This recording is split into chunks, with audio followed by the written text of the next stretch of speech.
Hello everyone, welcome back to our channel Jayakumari కేఎండ్సి. అందరికీ నమస్కారం అండి. అందరూ బాగున్నారా ఫ్రెండ్స్? సో మరి ఈరోజు రెసిపీ వచ్చేసి బగారా రైస్లోకి ఎంతో టేస్టీగా ఉండే చికెన్ ఫ్రై ఎలా చేసుకోవాలో చూద్దామండి. చికెన్ ఫ్రై అంటే డీప్ ఫ్రై కాదండి. సో మరి ఇది ఎలా చేసుకోవాలో చూద్దాం. వీడియో అయితే స్కిప్ చేయకుండా లాస్ట్ వరకు చూసి లైక్ ఇవ్వడం అయితే మర్చిపోకండి ఫ్రెండ్స్. మీరు ఇచ్చే ఒక లైక్ నాకు చాలా వాల్యుబుల్ అండి. ఈ రెసిపీ ప్రిపేర్ చేసుకోవడానికి 1 కిలో చికెన్ క్లీన్ చేసుకొని ఉప్పు, కారం, పసుపు వేసి కలిపి 1 అవర్ పాటు ఫ్రిడ్జ్లో పెట్టుకోవాలి. ఇలా పెట్టుకోవడం వలన చికెన్ బాగుంటుంది, జ్యూసీగా ఉంటుంది. సో ఇప్పుడు స్టవ్ ఆన్ చేసుకొని గిన్నె పెట్టుకొని ఆయిల్ వేసుకోవాలి. ఆయిల్ హీట్ అయిన తర్వాత ఆనియన్ని ఈ విధంగా పొడవుగా కట్ చేసుకొని వేసి ఫ్రై చేసుకోవాలి. బ్రౌన్ కలర్ వచ్చే వరకు. ఒక పెద్ద ఆనియన్ తీసుకుంటే సరిపోతుంది. ఈ ఫ్రైకి ఆయిల్ ఎక్కువగా అవసరం ఉండదు, డీప్ ఫ్రై కాదు కాబట్టి. చూడండి, ఇలా కాస్త బ్రౌన్ కలర్ వచ్చిన తర్వాత దీంట్లో నుంచి కొన్ని ఆనియన్స్ అయితే పక్కకు తీసేసుకోవాలి. ఇప్పుడు ఈ ఆనియన్స్ని కొంచెం వేగనివ్వాలి. ఇప్పుడు దీంట్లోకి కొద్దిగా అల్లం వెల్లుల్లి పేస్ట్ వేసుకోవాలి. ఈ అల్లం వెల్లుల్లి పేస్ట్ కూడా ఒకసారి కలుపుకొని కొంచెం ఫ్రై అవనివ్వాలి, పచ్చివాసన పోయే వరకు. ఆనియన్స్ మంచి బ్రౌన్ కలర్లో ఉంటేనే బాగుంటుంది అన్నమాట ఈ ఫ్రై. ఇప్పుడు దీంట్లోకి ముందుగా ప్రిపేర్ చేసి పెట్టుకున్న చికెన్ ఉంది కదా, దాన్ని కూడా వేసేసుకోవాలి. ఇందులో మనము ఒక డ్రాప్ వాటర్ కూడా వేయము, అయినా కూడా మంచి గ్రేవీతో ఫ్రై అయితే బాగుంటుందన్నమాట. ఇప్పుడు ఇదంతా కూడా ఒక్కసారి కలుపుకోవాలి. ఇలా కలుపుకొని స్టవ్ని మీడియం ఫ్లేమ్లో పెట్టేసుకొని చక్కగా ఒక 5 నిమిషాల పాటు మూత పెట్టేసి కుక్ అవ్వనివ్వాలి. ఇది కుక్ అయ్యే లోపల మిక్సీ జార్ తీసుకొని ఒక టమాటాని ఈ విధంగా ముక్కలు కోసుకోవాలి. అలాగే బ్రౌన్ ఆనియన్స్, ఫ్రై చేసుకున్న ఆనియన్స్, అలాగే కొంచెం కొత్తిమీర వేసుకోవాలి. ఇప్పుడు దీంట్లోకి కొంచెం పెరుగు కూడా వేసుకుని దీన్ని ఈ విధంగా మెత్తటి పేస్ట్ పట్టుకోవాలి.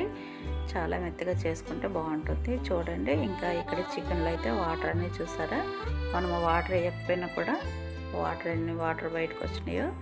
సో ఈ వాటర్ అన్నీ కూడా ఇంకాస్త దగ్గరికి అయిపోయే వరకు కూడా కుక్ అవ్వనివ్వాలి. ఇంకొక 5 నిమిషాలు. 5 minutes later. ఇప్పుడు చికెన్లో వాటర్ అన్నీ దగ్గరికి అయిపోయాయి కదా. ఇప్పుడు ఇందులోకి పేస్ట్ అయితే వేసేసుకోవాలి.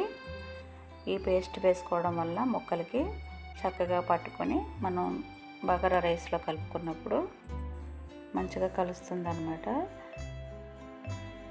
ఈ టైప్ ఫ్రైలు చేసుకుంటే బగారా రైస్కి కానీ లేదంటే గీ రైస్కి కానీ చాలా బాగుంటుంది.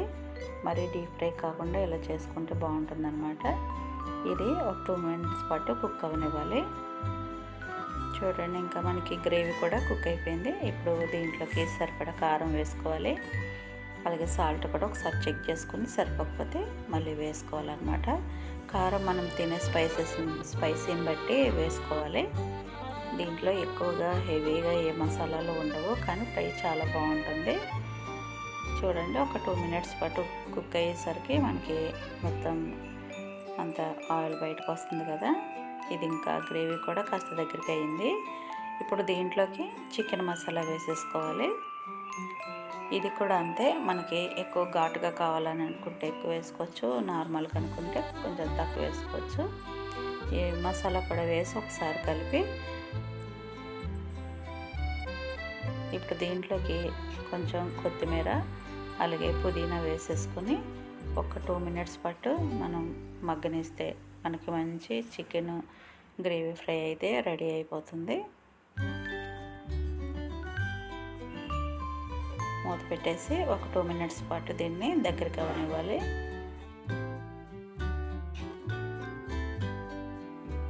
చూడండి, 2 minutesలో చక్కటి చికెన్ ఫ్రై అయితే రెడీ అయిపోయింది. ఫ్రై అంటే ఇప్పుడు డీప్ ఫ్రై ఐటమే కదండి, ఇలా చేసుకుంటే కూడా చాలా బాగుంటుంది.